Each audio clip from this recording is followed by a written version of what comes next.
காந்தார படத்துல காட்டப்பட்ட ரெண்டு தெய்வங்கள், ஒன்னு மக்களோட குறைகளை கேட்டு தீர்க்கிற பஞ்சுருளி தெய்வம், இன்னொன்னு அங்க தப்பு நடந்தா தண்டனையை கொடுக்கிற உக்கிரமான குளிகா தெய்வம். பஞ்சுருளி எப்படி உருவாச்சுன்னா, சிவனுடைய தோட்டத்துல ஒரு பன்றி இறந்து கிடக்க பார்வதி தேவி அதை பார்த்து வருத்தப்படுறாங்க. ஒரு குட்டி பன்றி எடுத்து அவங்க வளர்க்கறாங்க. அந்த பன்றி வளர்ந்து அங்க இருக்கிற தோட்டத்தையே அழிச்சுக்கிட்டு இருக்கு. இதை பார்த்து சிவபெருமான் கோபமாகி அந்த பன்றியை அழிக்க நினைக்கிறாரு.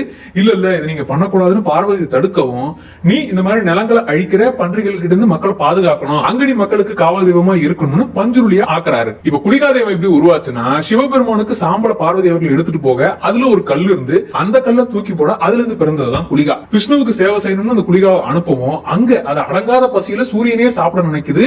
இப்ப விஷ்ணு அவர்கள் இதோட பசியை கட்டுப்படுத்த முடியாம என்னென்னமோ கொடுத்து பாக்குறாரு. அப்பவும் பசி அடங்கல. தன்னுடைய விரலையே வெட்டி கொடுத்து அதோடைய பசியை போக்குறாரு. நீயும் மக்களுக்கு காவல் தெய்வமா இருக்கணும்னு குளிகாவை அனுப்புறாரு. இப்ப பஞ்சுருளிக்கும் குளிகாவுக்குமே சண்டை வந்து, நான் தான் இந்த மக்களை பாதுகாப்பாங்கிற மாதிரி சண்டையே வந்து பார்வதி அவர்கள் தான் தடுத்து நிறுத்தி ரெண்டு பேருமே சேர்ந்து பாதுகாக்கணும்னு சொல்ல, இப்ப மக்களுடைய குறைகளை தீக்கிறது பஞ்சுருளியோட வேலை.